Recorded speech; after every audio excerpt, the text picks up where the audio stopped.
everyone, it's PrimeTime Moff, and I'm joined by the wonderful Oddimus Prime. And whether you're watching us or indeed listening to us, we welcome you to our regular show, Transformers 84 to 24, 40 years of rolling out.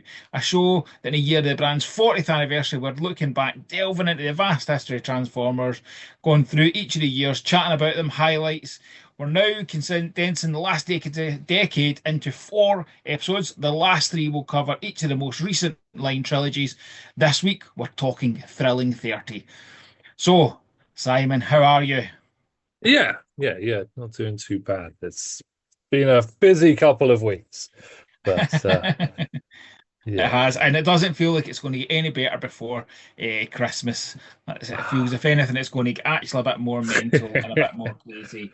And trying to squeeze these in has been a bit of a challenge, but we're making it happen. And it's a shame because actually, this is a point, we're in the 40th anniversary, but we're looking back at the 30th anniversary, and genuinely, when you look at some of the stuff that happened at this point, just specifically talking toys, because Mm. toys is the kind of main focus of what we do. What a year. What a kind of period to be a S- Transformers fan. So much good stuff. So much good stuff. And it really shaped what is to come and what has been for the last decade and moving on. So much influence these last the 20 and 30 years. So good. Yeah, and I think, as we've talked about, we're condensing these episodes in to make sure we kind of catch up with some of the challenges we've faced this year, trying to get these episodes out. And, it has been an aspect of a learning curve for us. This is our first time we've done a proper YouTube show or series. It's different when you're doing kind of reviews or doing these ad hoc things. It's kind of easy to pick them up and do them. Doing something that's a regular aspect and equally not comprehending how big some of the years were has been a challenge. And it Yeah. is a kind of shame that we've condensed in some really special years, whereas other years got a little bit more time. But I think we're going to condense it, and we're only going to really highlight some of the real linchpins. From a toy point of view, we'll touch on the kind of media and stuff, but Yeah. it's a great period. Like for me, at a personal level, like so, 2013 is when my boy was born. It just changed my perception of Transformers and what I wanted to get out of the collecting and how I looked at toys. But I think there's just so many people talk about it. As you said, some aspects of Thrilling 30 move through to this current period, and there's some toys, in my opinion, that haven't been topped in No. terms of, maybe in terms of aesthetically, they maybe look more like the kind of characters on screen or the toys, but some of the clever design aspects and some of the stuff that we saw in this period haven't been topped. No, I completely agree. There's some really, really amazing things, and always I mean, we'll talk about it a little bit more later. But um, the Titans. This is the first year we get a Titan class figure, and I would struggle to find one really that I like more than Metroplex. Partly because he's the first one, but partly because okay, I have got one that I like better than Metroplex. But it was a really, really great, really, really, really well done figure. And I don't Yes. think they've really, with one exception, they've really topped it since. Um, some of them I do feel have been a bit like lackluster in some respects, but Metroplex when he first came out, jeez, so amazing. But anyway, we'll talk a bit more about that in a wee while. Shall we have a Yes. quick 5 minutes about the media? Yeah, the Because media. Yes. Yeah, let's do it. So, toy cartoon wise, we have Beast Hunters, a kind of last bit of Prime. I think I talked about this before, but my son has went back and rewatched through Prime, which has been a joy. Our intention was for us to kind of do it together, but he has rattled through it, which just shows you how good it is when a child in this era, where his attention span is very small at points, he has managed to rattle through Transformers Prime, and he keeps talking about the aspects of the kind of stuff that he really enjoyed from it. It was an absolute cracking series. He had watched some of it before. I didn't realize that. I thought we had held it off, but he was convinced he has seen some of it. But to actually sit and watch it through, and it Prime holds up so well. Mm, It's Mm. over 10 years old, but it holds up so well. The Beast Hunters era, I remember being quite exciting. Like, I quite like the idea of them uh, when it gets into the kind of toys and stuff. I like the idea of the kind of powering up and kind of Mm. different funky aspects Mm. getting added to them. I'm not a big one that worries about repaints. I like it No. when it's like, right, okay, here's Optimus Prime, but here's him with armor, and here's, that doesn't bother me. And some of them are really cool. Yeah, yeah, no, I completely agree. I, I do feel, and we'll get to it when we talk about the toy line. But the toy line it took the idea to a different direction to what the show Yeah, does. So you've got all the battle armor that sort of clips on, which was rubbery and horrible, but still, you had all the battle armor.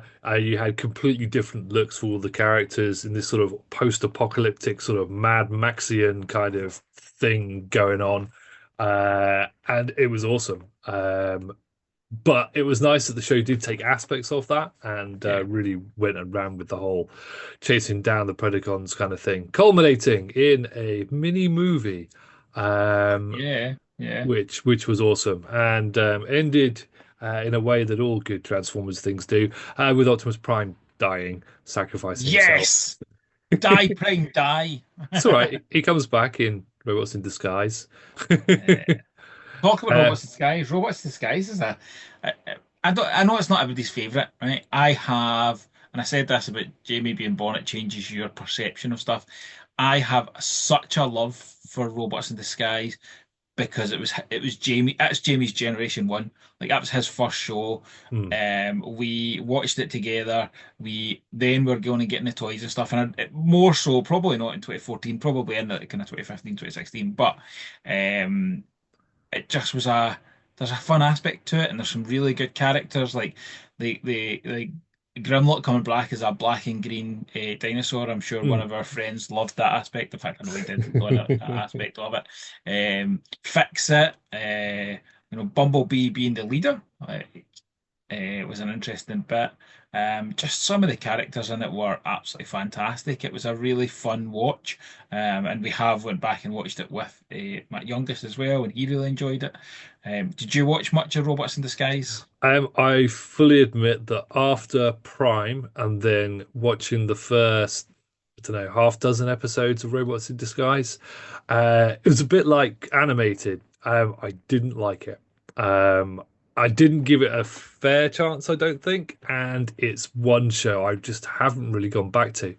Um, I had a few of the toy line, but not many. And yeah, it's. I will fully admit that Robots in Disguise is a line and a show that I have had very little to do with at all. I've got all the Optimus, well, most of the Optimuses, but that's about it. Um, yeah, I think because it went in such a completely different direction from Prime, but was billed as a sequel to Prime, but then didn't Yeah. really connect to Prime much. Um, yeah, for me, one of my least favorite Transformers versions. But again, I probably haven't given it enough of a chance. Oh, and as I say, I think there's a big aspect of like we all have our own personal opinion and takes on stuff. I know, as I say, that this being Jamie's kind of first, I have a special place for it Hmm. because there's that aspect of watching it through with him. And yeah, okay, all these cartoons at this point really are kids' cartoons, whether we like it or not. Transformers is a toy line for children, Yeah. and specifically cartoons are aimed at bringing new generations into the toy line and into the franchise.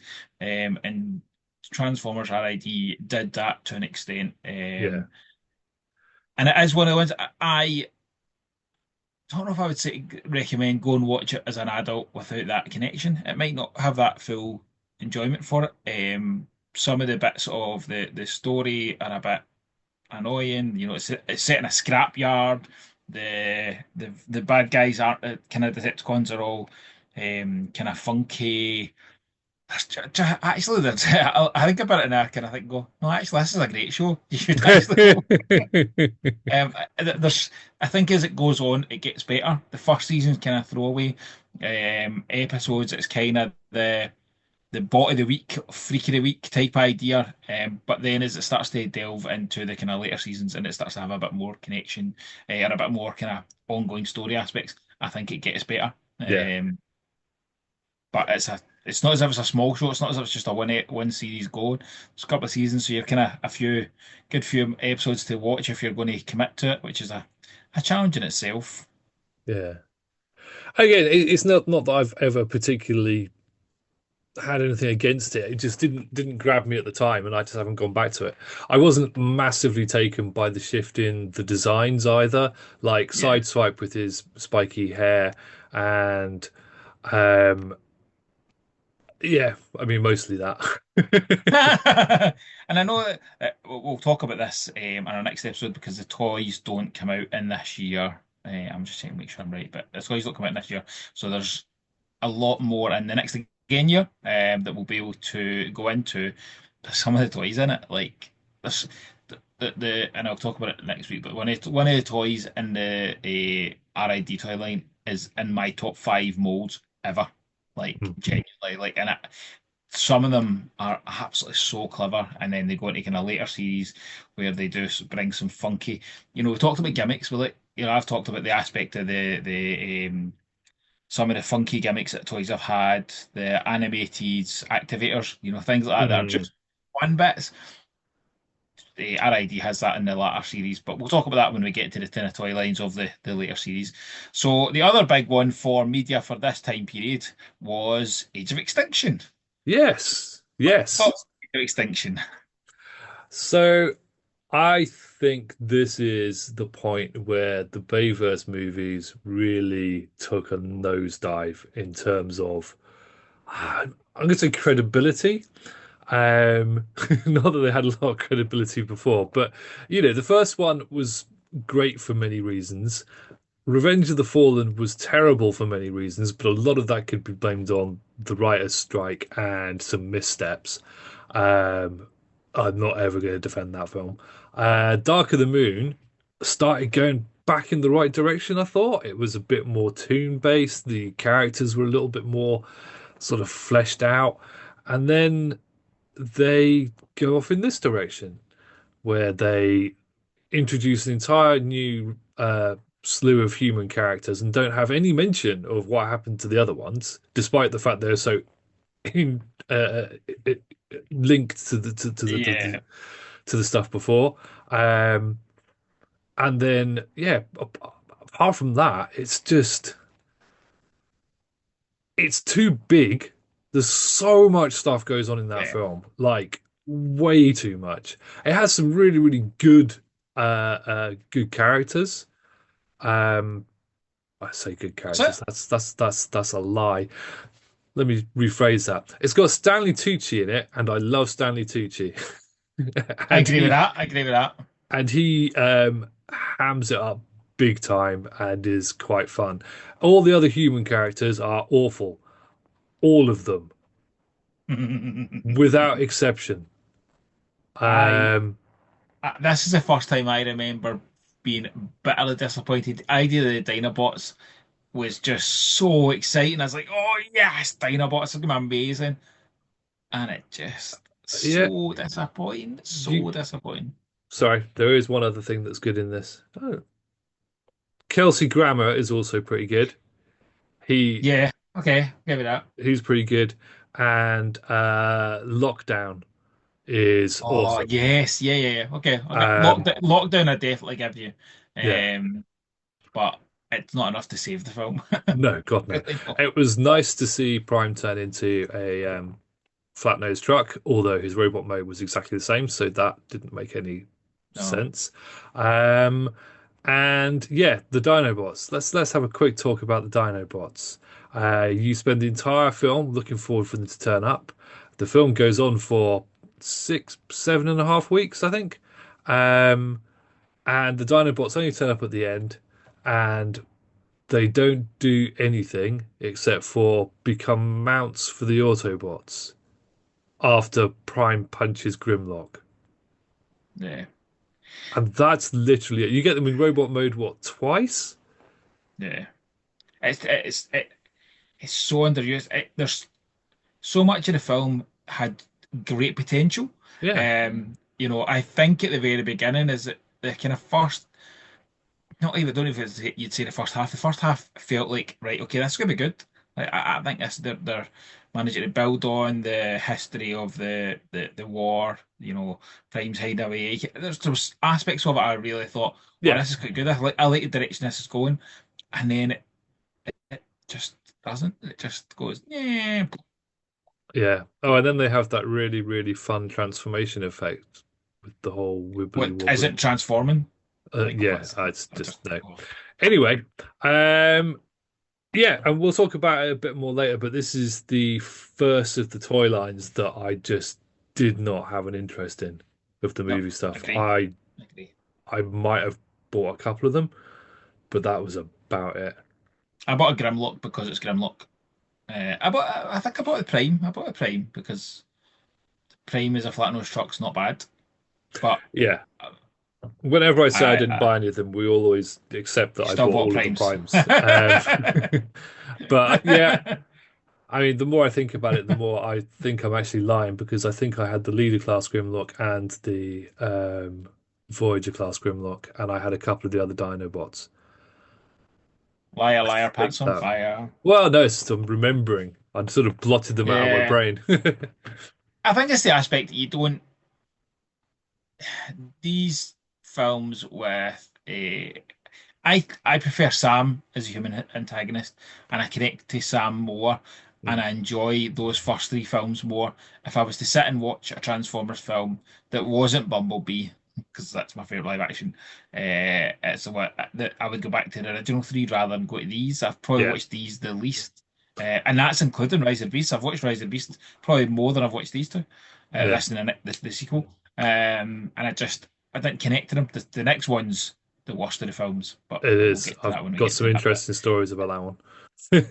But I think that the sadness is that, as I say, it starts off, and I'm like, I remember thinking, going, "Oh, this is good. I like this. I'm into this," and then it just was like, "Oh no, no, no, you've switched me up. A transforming like, and it's not trans. Oh, anyway, so let's Let's move move on on. to Let's talk toys. about toys. Because actually, as much as that, like, we've done our top fives.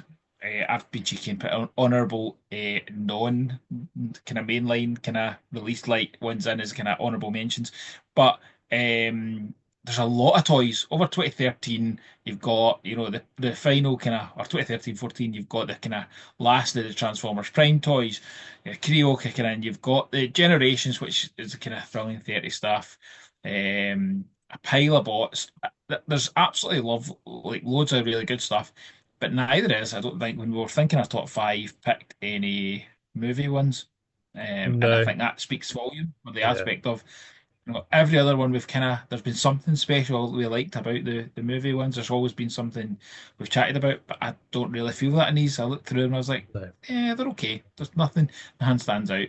Um, the in terms of kind of toy lines, there's just again so many toys, so many toys released. And yeah, Yeah, okay, some of them are like your constructor bots and your Creo and stuff like that.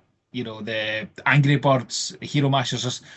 That's at the point where it's interesting to think that when we first started this, the Transformers were just Transformers, not just Transformers, mm, but they were transforming robots. And then at this point, you start to really get so many kind of other aspects of them, all the wee kind of gimmicky things, all the wee extra sublines, and that's continued on to this year. Think about Blockies this year; it has absolutely been a mainstay now for over 10 years of all these wee different kind of sublines that are yeah, not really what the premise of a Transformer is, but clearly popular enough that they want to keep doing the different aspects of it. Um, yeah. I think 2014 is a really there's so many, and it's not even just different lines.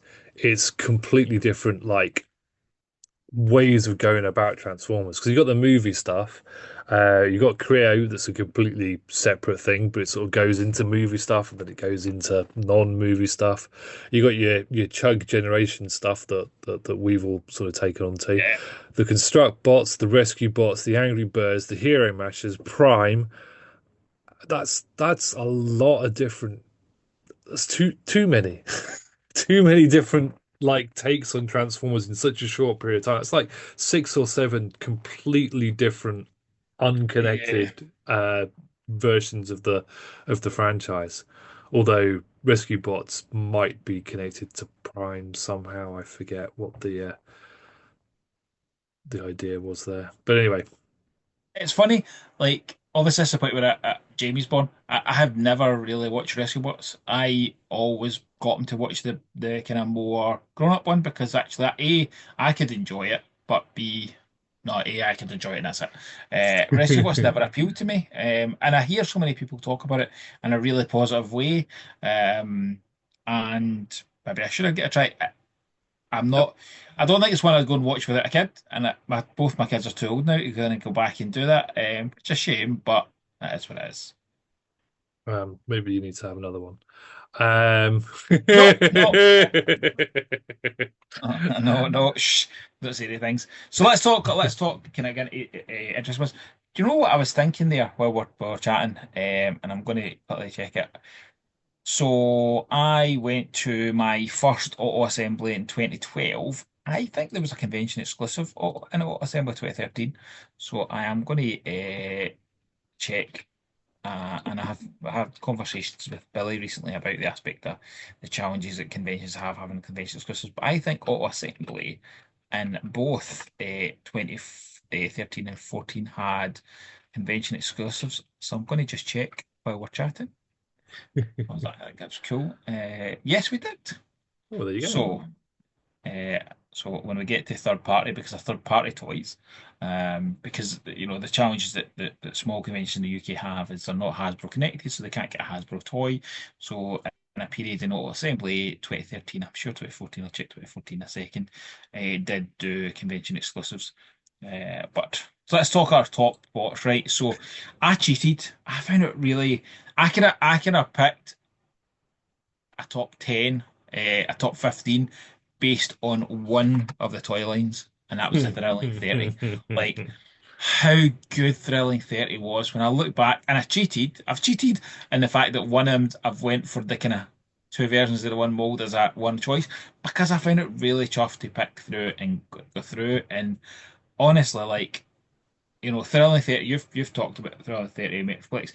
Thrilling 30 was the first time I remember, I suppose was Netflix, was the box having teasers on it for other toys that were Yes. going to come. It's the first time I really remember, and I remember being auto assembly, people going to kind of grabbing, I'm just gonna ask, but like kind of looking through, oh look that, look, and it was so exciting because that was where I got it. I got Metroplex at whatever auto assembly it would have been. Was it 2013 that toy came out? 2014? I don't remember. Yeah. And that aspect of, oh, look who's on the box. And that's now a thing in the artwork. Whenever we see the new artwork for the toy lines, you've got teases of other toys coming down the line or, looking at the boxes. That was a really big change to what we'd had before.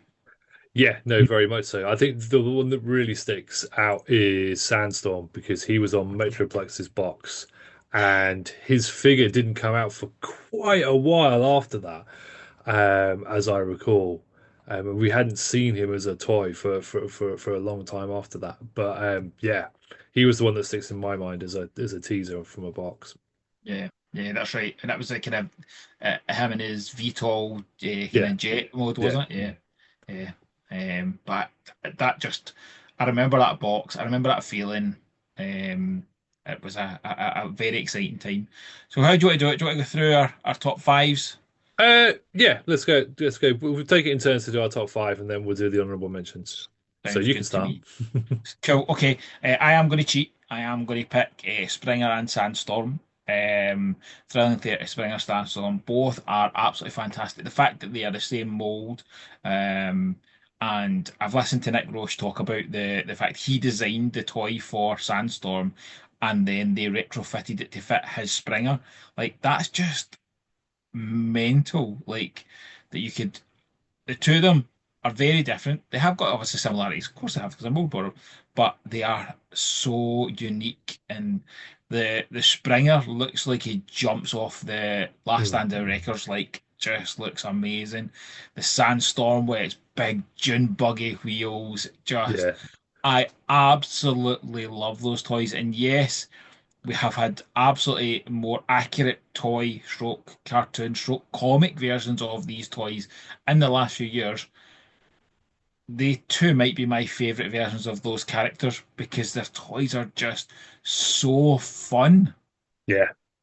Yeah, no, they're absolutely amazing figures, and as you say, the fact that they're remolds of each other, but they're such different toys. All the modes are so different, and that they're comic accurate as well is bonkers. And I would be surprised if there's been anything as good since in terms of accuracy to the media and fun and interesting transformations and using the same mold. I don't think you can Yes. get that triple whammy No, again no. since. Yeah. And I think that's the for people looking back at Thrilling 30 in this period now where things are trying to very much be either lavish to the toy or the cartoon, they'll be put off and go, well, that doesn't look like anything. And I think that would be a shame if you didn't experience these. There's toys in Yeah, this Thrilling 30 line that are just such a joy experiencing. For me, they two stand up there as being that kind of pinnacle of that. yeah. I always do find it weird considering how much they went into the whole IDW aspect, especially with Thrilling 30 and making the characters and making the toys look like the characters and all of that. That we didn't, this is going to sound weird coming from me, but we didn't get enough Optimus Primes. There is only one mainline bot that is a version of the IDW design of Optimus Prime, Yeah, and it's got a very unique design, the IDW version, and I really, really like it. And they only brought out that Legends class figure, which was yeah. Chuff, and then they repainted him into Huffer. That's a So good point. No, that's a great point. Like you're right. Like I wouldn't even think of that. Like I think of all the things we got, and then you forget that there's yeah, so many bits we would have liked to have got. it was weird because we didn't get a deluxe, a Voyager or a Leader class Prime in Thrilling 30 at all. Which, yeah, I mean, I'm obviously biased, but it's just a bit of an odd thing. I No, mean, it it's is. great that other characters have had times to shine, so I'm not going to take that away from them. But yeah. Anyway, my turn. My first figure, I'm going to go back to a different line and I'm going to talk about Transformers Prime Cyberverse and one of my holy grail figures. It's a very strange holy grail because it's a rubbish toy and it was really easy to get hold of and shelf warmed. But the reason why it's a grail is because whenever I'm at convention and stuff like that, you know, you've got all the bags of figures and the boxes of figures, all the dump rubbish stuff. Yeah. I look through every Yes. one every time, and I have never once found Cyberverse Commander Beast Blade Optimus Prime in decent condition. Well, not in any condition. And I'd never wanted it. And now, because I can't find it easily, I really need it. I mean, I've seen a couple on eBay sort of carded for like 35, 40 quid, but I don't want to pay 35, 40 quid for a figure that I refused to buy originally. I want to pay £5 to £10 for one that's complete and nice. I do actually have one now. I bought it off of Vinted for like 4 quid, but it's missing all the accessories and it's broken. So he doesn't count. So I'm still No. in the lookout for him. And for me, it's the weirdest, most stupid Holy Grail. He's a green Optimus Prime for Christ's sake. He's not even like red. Anyway, that is my top five, number five, I suppose. Yours? Okay. The other thing that Thrilling 30 did really well was bring us updates of funky different characters that we hadn't had in a long while.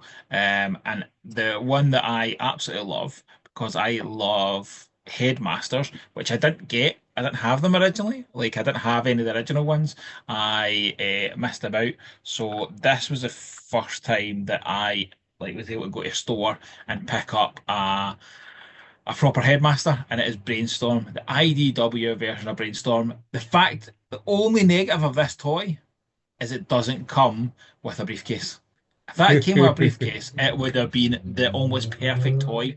My friend gave me a pile of toys for Jamie like maybe a year ago, and the brainstorm was in. I still have mine in a box, and I was like, "Oh my goodness, this is just such a good toy." The So good. headmaster's a really good headmaster. The fact that they kind of the seat pops down, you kind of got the aspect of the kind of power levels and stuff. It's just a great toy. It's just a shame it doesn't really scale with any other headmasters that are released, but it's okay because it's a IDW one that sits on my comic shelf because it doesn't need to scale with anything else. It is a fabulous toy. Just missing a bloody briefcase. I Genuinely, it is one of the best toys I've ever experienced for just a wow factor when I got it. Yeah. And if it had just had that briefcase, it'd have been perfect. Which is silly, but it would have just genuinely been perfect. Yeah, no, I completely agree. He's a great figure. I got him for my birthday from a mate back in the day, and he's just his spaceship mode is amazing. His robot mode is suitably gangly and awesome looking. The headmaster functionality is great. He's just a lovely toy. But as I say, it would be nice if they had more headmasters of that sort of Voyager class scale. A chrome dome like that would have been really nice. Oh, a chrome dot. Because I think that, the point of this is that this is a brainstorm from More Than Meets the Eye. More Than Meets Mhm. the Eye is my absolute favourite piece of media.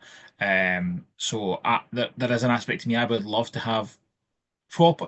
Some of the third party stuff's really nice, but I would like to have proper Hasbro release versions, and Chrome Dome would have been one of those. I'd have loved a proper Chrome Dome that fit in that scale, fit in the More Meets the Eye. But Brainstorm's just great, great toy.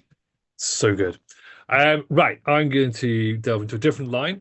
We haven't really spoken about Masterpiece this episode, but there were actually quite a few Masterpiece figures came out in this couple of years.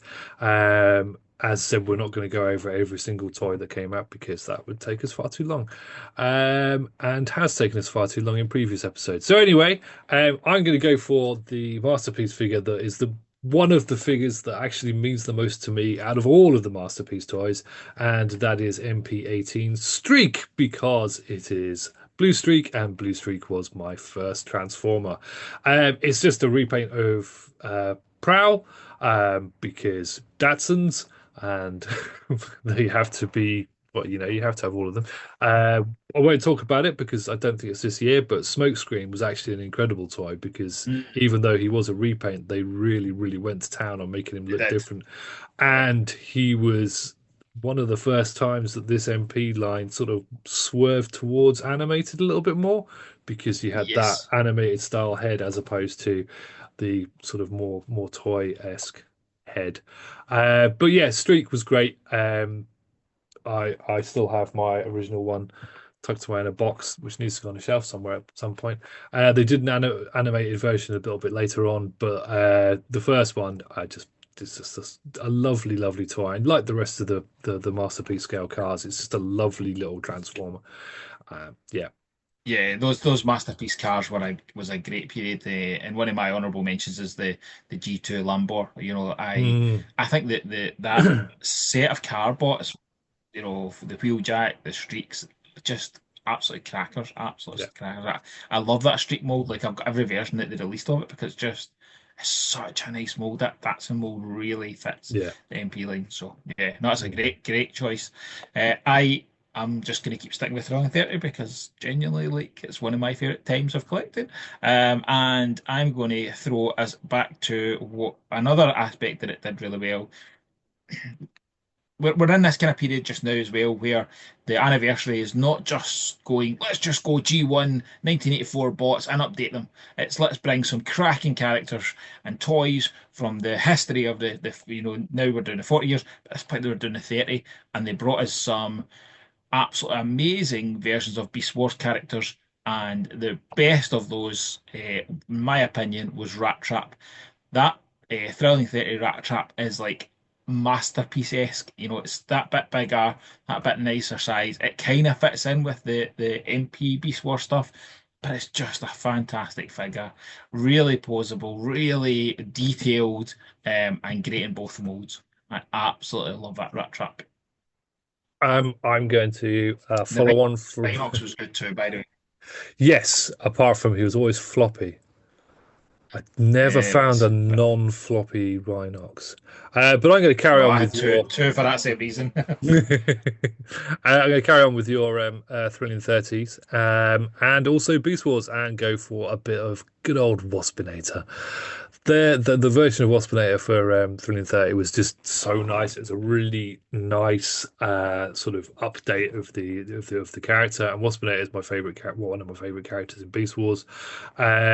Yeah, lovely toy. I actually didn't have the Thrilling 30 version. I had the Takara version that was a darker metallic green, Nice. Yeah. which I didn't necessarily prefer, but that's the one I had. Um, yeah, no, gorgeous figure. Really nice transformation. Looked really good in both modes. Very much like the original one did, which isn't always the same when they do redone versions. Let's not forget the Generations Cheetor. Um, but yeah, no, was a great figure. You? Cool. And again, sticking with Valiant 30, and again, the aspect that it brings characters from a wide range of the 30 years leading up to it. This is bringing back into the original RID, and it is the wonderful Skybite, a toy that I know they have teased a new version of Skybite in the next year. This is one of the toys that is almost perfect. Like it looks great in both versions. I absolutely love the thing. I think it brings to life the character from RID so well. I also have a signed box copy by the wonderful Peter Spellos. And I absolutely love it. I think it is one of those toys that genuinely, I said, there's toys in this that stand up to this day. Skybite is absolutely one of those, and it will be really interesting to see what do they need to do to improve it? Because I don't really know if there is anything. They could almost get away with just reissuing it, and it would be that's fine. Like I don't, I really absolutely love that toy. Yeah, it's great, and it does suffer from the same problem that every version of Skybite has, in that the alt mode is a static thing that does not move in any way, shape, or form. But this one, the posing on it is just Yes. it's so nice. You almost look Such at him and hear him read his poetry because it yeah, does, as you say, you could just do it doing it, a straightforward sharp. It's going to be challenging, but the fact that they give him the kind of have the kind of curve in him, it yeah, does look like he's jumping in the air. Like so, yeah, it is a challenge, but it'll yeah. be interesting to see what they bring. What's your next one then? I am going to go for actually it's going to connect to something else. I'm sticking with Thrilling 30 as well, but let's just put it out here. Thrilling 30 is such a significant line. There's so many significant things in it. There's no way that we could choose anything else. I had trouble thinking of anything else, but it's only because there was two other bots that I really wanted to mention that got ahead. But everything else is Thrilling 30, and for me, I'm going to go for Thrilling 30 Roadbuster simply because I really wanted the original one. I can't remember if it was before the Thrilling 31 came out or around the same time, but I did manage to get hold of a sort of a bit of a junker G1 one, and it was nice, but it was a bit of a junker, so it wasn't lovely, and it didn't have all of his weapons and everything else. And when this one came out, it's just such a cool figure, Yes. and it's so nice to be able to have a version of it that is posable, has all of the different weapons and stuff, stupid amounts of weapons that Roadbuster comes with. It looks amazing. It looks enough like the original one to, evoke the original version, but also again looks like the IDW version. It's just a lovely figure. I yeah have a lot of time for that toy. And my final choice is very similar because he is Whirl, and Whirl is the exact like everything you said about Roadbuster could be applied to Whirl. It is a fantastic update of the original toy. It's got loads of weapons. It brings to life his IDW character, which is an absolute nut job. Uh, and Whirl, this toy genuinely looks like an absolute nut job. There's just something about it. It's got bags of character and I think of all my choices, they all have that aspect of They're not big toys. They're not a Metroplex like scale toy, but they bring so much character in such small package. It was a joy to actually almost go back and look at these and think, remember how good these are. And as I say, that there's all of these are still on my shelves. Every single one of these are still on my shelves. 10 years later, that speaks volumes. Yeah, yeah. Again, World's great. It's almost a shame they didn't do more of an IDW style rather than a G1 style, Yeah. but he had aspects of both. Yes. It is a lovely, lovely toy. I had the Transformers Cloud Shockwave version of him. Oh, That was really nice as well. Yeah, no, awesome mold, awesome figure. Love it. My next choice is one we've already spoken about a lot, so I'm not going to speak about it a huge amount. But it is a huge figure, the biggest transformer ever, apparently, and that was at the time. 330 at the time, and that was 330 Metroplex. Again, I'm not going to keep going on about it, but it's such a lovely figure. It's a shame that it was.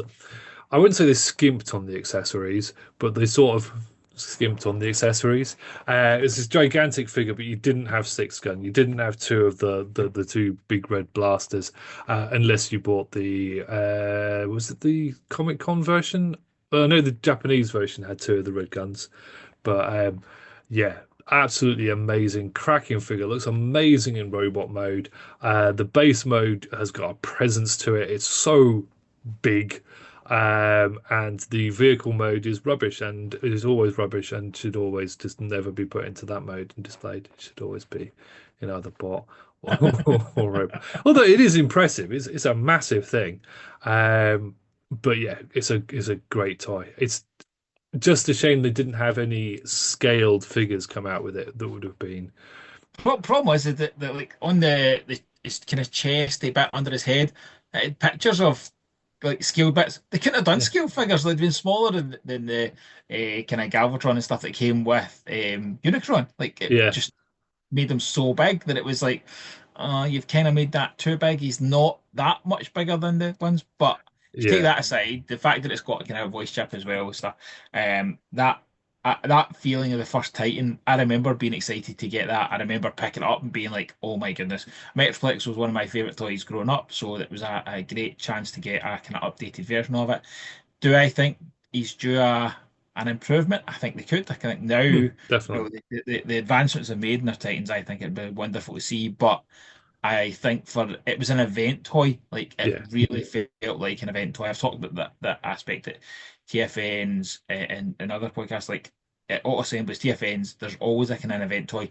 That Metroplex that year was a huge event toy because it was just like nobody's seen anything that scale. We're just a Titan size bot every year. We weren't at that point, and that was a big deal. yeah, a very big deal. Right, do you want to go through the honorable mentions? Yes, yeah, some absolute cracking bits. We've talked before about the San Diego Comic Con Transformers crossovers. This year they had the Skystalker as Jetfire. That thing is absolutely gorgeous. I've only ever seen it in person once, and it was very hard to resist. I just knew I had nobody to display it, but I think that was the last of them, and it was a great way to sign off. It was a Yeah. really nice one. The other one that I picked as an honorable mention was BotCon did a Pirates versus Knights set that did the Energon Scorponok and I don't remember what else was in it. I just remember the Energon Scorponok and G1 colours and seeing it at auto assembly and I missed it by like this. I was next to somebody got it and I would have absolutely dropped the money for it. It is gorgeous. It's the only time I've seen it in person. I don't know if I'd need it now, but I think I'd find it hard to resist if I got the opportunity to buy it now because it was beautiful. The colours on it were vibrant. Doesn't really. The only thing it would scale well with is the Toy World Infinitor stroke Zeta Toys Ford, the Air Fortress Maximus. I think it's scaled quite a bit with that, but it was absolutely stonking. The other one, so I kind of didn't want to go. I kind of stuck with the Hasbro stuff when I was picking my top five, so I wanted to mention some of the Japanese stuff, and we kind of talked one already with when you talked MP Streak and the G2 Lambert. The G2 Sideswipe was one of my toys I picked up in the 90s, and I absolutely loved the funky colours of it. I Yeah. have two versions of Lambord because I wanted one in both modes because it's just so beautiful. It's such a nice black Lamborghini, red light, red windows, get the toy hack stickers on it, get the big mad neon green colours on it. Absolutely amazing. And then something that I never knew existed at the time, and I only learned about 2 years ago, listening to a Triple Takeover podcast, and then end up buying Liam's off him on eBay, was Mission GT Fortress Maximus. And those Mission GT toys, wow. Like, I remember being kind of an alternate, is it alternate? The kind of follow on from your Yeah, yeah, alternative yeah.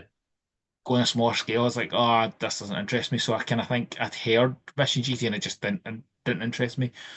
But having experienced the Fortress Maximus one, oh my goodness, those are special. And I would absolutely like love to get the other three. I never go hunting for them because sometimes they go crazy money.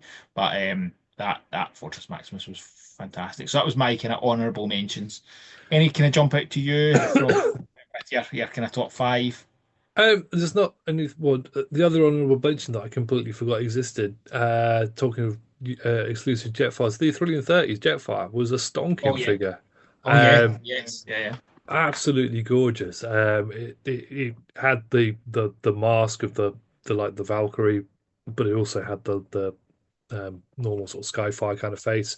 It was just a really, really nice figure, nice and imposing. The only downside to it, and actually probably the reason why I haven't put it on the list, is the horrible red chrome for all the Mm. weaponry and stuff Flaky. that just chipped off, and it was just awful looking. And you had to get an exclusive version or the Japanese version to be able to get one with actual red.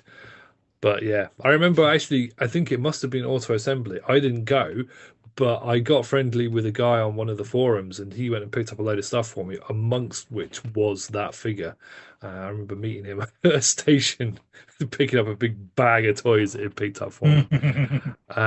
But yeah, yeah. Other than that, that's it. I think we've I've covered pretty much everything I want to talk about. I could easily go on and on and on about Yeah. lots of other bits and bobs. Um, I mean, yeah, but I think that's pretty much everything. Okay, can I give you some kind of third party corner with PrimeTime Moff? Just some highlights. Like again, it's tough because when you go out and look at kind of information, it's not quite as easy as going to your TF Wiki and finding what toys were released from Hasbro, which is dead easy. Third party is a bit more challenging, so there's some of this might not be 100% accurate, but I'll do my best. So kind of more as a memorable notes of things that happened at these times. So, like 2013, believe it or not, was from what I believe, was the start of Fans Toys with their first release, which was not a toy, sorry, not a character. It was a trailer, an Optimus Prime trailer, which I have only ever seen once, and that was at the Sandown that I met you at last November. I saw it for the first time, which was a bizarre experience just to see that for the first time. No desire to pick it up, but it was cool to actually see the first Fans Toys.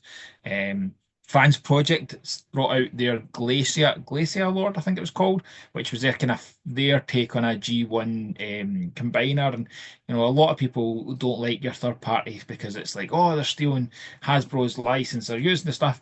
This was a wholly new bought, but in the style of G1 combiners, which was kind of Mm. funky. But the kind of top picks for me for 2013 of memorable toys, Quake Wave. I remember Quake Wave. Quake Wave was going up. I was like, oh, this is gorgeous. My absolute favorite of third party toys, and still is to this date, was released around this time, and it was a combiner, so it was released over 2013, kind of 2014, and that is Feral Rex. Feral Rex, and then it's Nero Rex are absolutely gorgeous. I don't think there's been a better Predaking. I don't think there's been a better combiner. And genuinely, every time I look at it, it gives me that wow factor. It's my top third party toy of all time and one of my top 10 toys. We also had really funky the Mech Ideas Apex and Geminis, which is the top spinning twin twist, which Mhm. they were the ones that were repeated into auto assembly. They were repeated into the kind of Mexican coloured versions of the releases, Mm. which had really, really funny kind of back catalogue information on them. Really good, really fun to pick up. Both are absolutely fantastic toys in their own right. And then we got into 2014, and again, one that I think might have actually hit to some parts released in 2013, but I could be wrong, was Fans Project Intimidator, which was their version of Menasor, which was more kind of comic accurately, and it was really kind of fun, really kind Mm. of stylized. Doesn't even scale we Chug. Like it's too small for Chug. It had its own kind of scale, which is a shame because it kind of then it's now off my shelves because it didn't scale anything. And it really was challenging, but it was a really fun toy when it came out. Another of my absolute favourites came out in 2014, which is Perfect Effect Warden. You know my love for fans. Know my love, sorry, for Fortress Maximus. This toy was the perfect version of IDW Fortress Maximus for me until we get the new MMC one. And then another IDW kind of bit was the Make Toys Trash Talk, which was really a kind of funky wee version of Swerve, Kenway's Retray from the IDW comic series. And you could also buy a My First Blaster, which is what I absolutely did and put with that toy because then um, so that was my kind of highlights from third party. The kind of last bit was the toy. You think back, this is 10 years ago, 2014, 10 years ago, and there's toys in there that haven't been bettered, even from third party. And I'm looking at like Fans Toys Soar. Like I've got that Fans Toys Soar. I don't have any of the other Fans Toys Dinobots. I picked up Soar because I remember seeing it and going, "Oh my goodness, that's gorgeous!" I always wanted a swoop, and that was a perfect version of it to get. So that's my kind of highlights from third party for the years 2013 and 2014. Oh, one other wee bit actually. That's not true. I'll give you one other wee note. The 2014 Auto Assembly Convention exclusive was Mech Ideas, Toon Titans, Bluster and Trench, and it's a Mario and Luigi based on animated Pipes and Huffer, they're just great.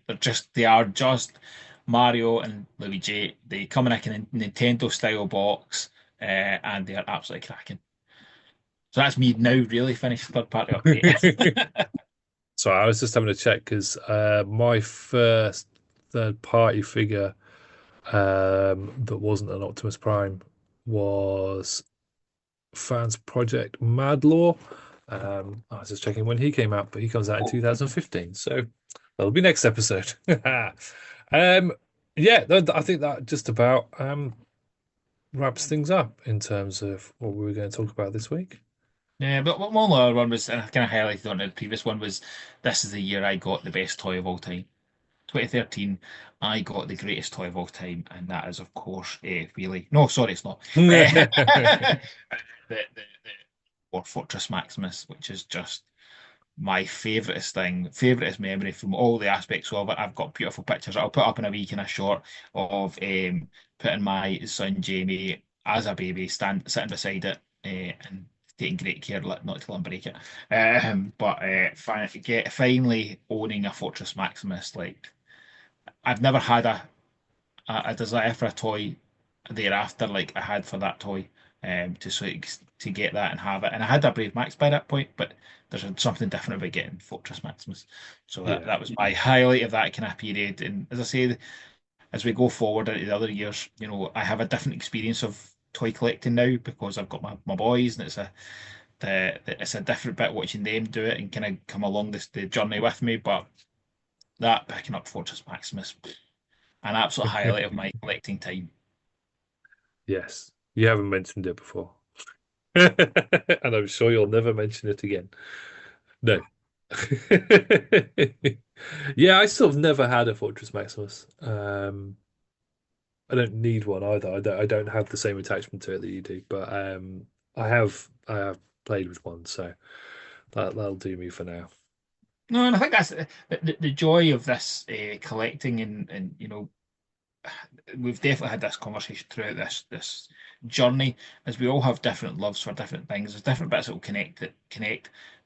But actually, I don't have the love for Optimus Prime you do. Although as we pointed out at TFN this year, I went a bit Optimus Prime crazy. Like, I blame that on you, wholly on you.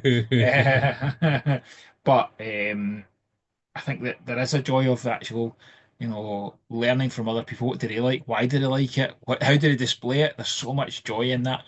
So it's good to have that kind of difference. And Fortress Maximus, Optimus Prime's a crazy character to collect because there's just so many of them. I Yeah. collect Fortress Maximuses, and that's not a good thing because they're expensive. Thankfully, there's not that too many Fortress Maximus versions out there. Yeah, I mean, to be fair, you can buy the dozen Fortress Maximuses that there are without uh becoming poor. Well, slightly poor. Wait till I try and get a that. Wait till I finally try and get a Grand Max. Oof. Yeah, no. Oh, well, I think that's it. Unless there's anything else you want to chat about. No, I think we're done for these 2 years simply because otherwise we would just keep talking and the episode would end up being an hour and a half long, or two And hours, or 10 hours. And I'm looking forward to the next ones where we kind of, I Yes. think the kind of trilogy eras are kind of small bits of. We'll kind of get into the Power of Primes and the Times of Turn stuff, and then we'll go into the War for Cybertron and stuff. It'll be good fun to kind of talk about them because I think it's right, same as this Thrilling 30. Kind of, it's good to kind of compass it on one episode, so it'll be good Mm. fun. But Yeah. thank you all for watching. It's been an absolute joy talking through these toys. Some absolute crackers in there. Please keep watching the videos, keep checking us out. Look forward to seeing you on the next one. And remember, there will be wee shorts where we can highlight a bit some of these spots, kind of stuff we've missed, because there's so many toys in here that I know that I would love to experience. There's so many toys. So I look forward to chatting to them. But yeah, catch you on the next one.